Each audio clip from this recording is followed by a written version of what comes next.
PSP मनोरंजन film Bithan बाजार समस्तीपुर। बिथान बाजार समस्तीपुर।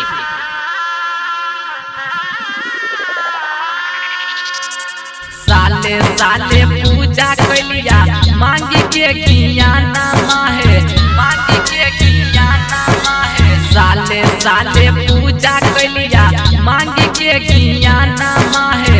सोच के सपना मागियनमा बिना गियनमा बिना सुना लागै छै जीवन मागियनमा बिना सुना लागै छै जीवन।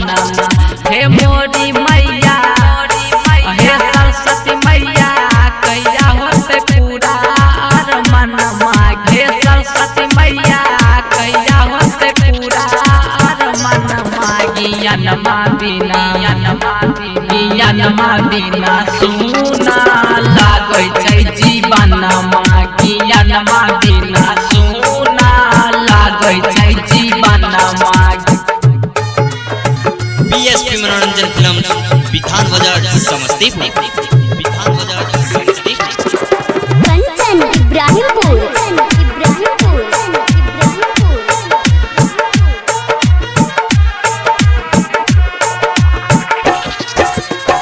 ज्ञान के बिना लोग मारै छै ताना, कहै छै अंध पर गवार हे।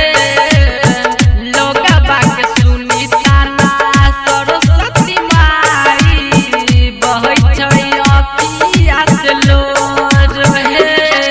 त हमारा ना चाही दौलत खजाना माता, हमारा ना चाही दौलत खजाना मागियनमा बिना गियनमा बिना सुना लागै छै जीवन मागियनमा बिना सुना लागै छै जीवन मागी।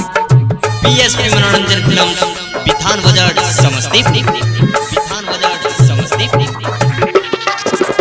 कंचन इब्राहिमपुर।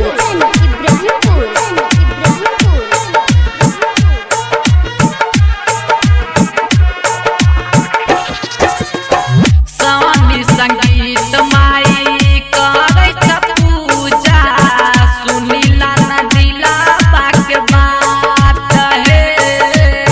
स्वर में समा जैतू हे मोरी माई, पूरा होइत हमरो अरमान।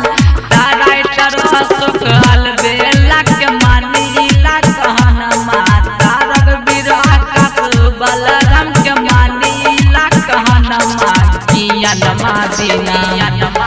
गियनमा बिना सुना लागै छै जीवन मागियनमा बिना सुना लागै छै जीवन मागियनमा बिना सुना लागै छै जीवन मागियनमा बिना सुना लागै छै जीवन मागी।